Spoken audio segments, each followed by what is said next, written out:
पश्चिम उत्तर प्रदेश को sugar bowl इसलिए बोला जाता है क्योंकि यहाँ का किसान गन्ने की फसल बहुतायत में बोता है। इसी कारण पश्चिमी उत्तर प्रदेश की राजनीति में गन्ना बहुत अहम भूमिका रखता है। लेकिन शुगर बाउल के किसान का मिजाज अब बदलने लगा है। खासकर छोटे किसानों का गन्ने से मोह भंग होता जा रहा है और छोटे किसान अब गन्ने से इतर अन्य फसलों को बोने लगे हैं। बागपत के अधिकांश छोटे किसानों ने गन्ने की फसल को बाय बाय बोलकर फूलों की खेती की तरफ रुख कर लिया है। बागपत के दर्जनों गाँव के छोटे किसानों ने अब फूलों की खेती शुरू कर दी है। बागपत के बरनावा, संतनगर, बाणगंगा, मवई खुर्द, पूरा महादेव, कमाला सहित दर्जनों गांवों में फूलों की खेती की जाने लगी है। गन्ने की फसल को छोड़कर फूलों की खेती करने वाले ज्यादातर किसानों का कहना है कि गन्ने की खेती में लागत ज्यादा आती है और किसान को गन्ना भुगतान के लिए सालों इंतजार करना पड़ता है, जबकि छोटे किसान को अपना परिवार चलाने के लिए पैसे की जरूरत होती है। इसलिए छोटे किसानों ने गन्ना छोड़कर फूलों की खेती की ओर रुख कर दिया है। फूल उत्पादक किसानों का कहना है कि फूल की फसल का दाम हाथों हाथ मिलता है, जिस कारण छोटे किसान अब फूलों की खेती की तरफ आकर्षित होने लगे हैं। इसी के साथ अन्य किसानों की ये भी मांग है कि अगर सरकार बागपत जिले में फूलों की मंडी की स्थापना कर दे तो फूल उगाने वाले किसानों को बहुत सुविधा होगी।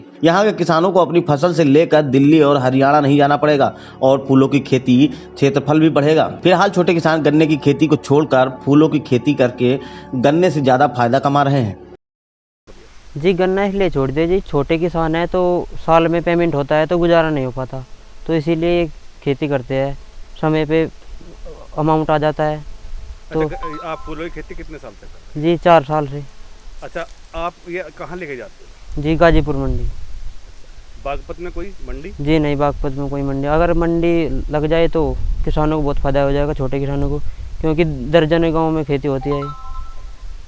कौन कौन से गाँव में होती है? जी पूरा महादेव, मवी खुर्द, मवी कला और चिरचिटा, बरनावा, ऐसे बहुत से गाँव हैं जहाँ पे खेती होती है। अच्छा, आजकल कैसा आपको इसमें मिल रहा है फायदा? गन्ने से फायदा मिल रहा है? जी हाँ, गन्ने से तो फिर फिलहाल फ़ायदा है। इनका तो भाव जैसे शादी ब्याह ज़्यादा होते हैं तो भाव बढ़ता जाता है, कम होते हैं तो कम रहता है। 30 बीघे ज़मीन है जी। अच्छा, गन्ना नहीं बो रहे आप यहाँ, फूल बो रहे, क्यों? जी हमारी मजबूरी है जी, हम गन्ना बोया करें थे जी, गन्ने का पेमेंट समय पे नहीं होता और घने घाटे में चले गए। अब फूल नू बोने शुरू करे, 2 पैसे इसमें टाइम पे समय पा जहाँ, तो इस वजह से हम फूल की तरफ चले गए। गन्ना हम मजबूर होकर बोते नहीं जी। गन्ने में लागत ज़्यादा, हिसाब ज़्यादा आवे, बारदाने ज़्यादा वे बनाने पड़े, बहुत वो हिसाब चाहिए, वो हम पर बन नहीं पाता। छोटे किसान हैं, इस वजह से ये फूल की ही खेती हमने अपनाई जी। अच्छा, इसकी मंडी कहाँ है? इसकी मंडी तो गाजीपुर है जी। बहुत परेशानी हो जी, बड़ी परेशानी, दिक्कत बने।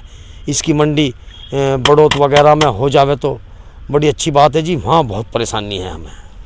बस जी गन्ने का पैसा मिलता नहीं है, जो अपना फूल का ऐसा है कि 2 पैसे नगद मिल जा। अच्छा, ये जो आपका फूल है ये जाता कहाँ है बिकने के लिए? ये गाजीपुर जाता है जी। बागपत जिले में कोई मंडी नहीं? नहीं जी। अगर बागपत जिले में मंडी हो तो और फायदा हो जा। हाँ, रात बेरात को जावे, वहाँ से पूरी रात लग जा, सर्दी में जावे हैं। बागपत से दस्तक टाइम्स के लिए विवेक कौशिक की रिपोर्ट। ताज़ा तरीन खबरों के लिए सब्सक्राइब करना ना भूलें दस्तक टाइम्स। बेल आइकन दबाकर पाएं देश विदेश की लेटेस्ट खबरों की नोटिफिकेशन।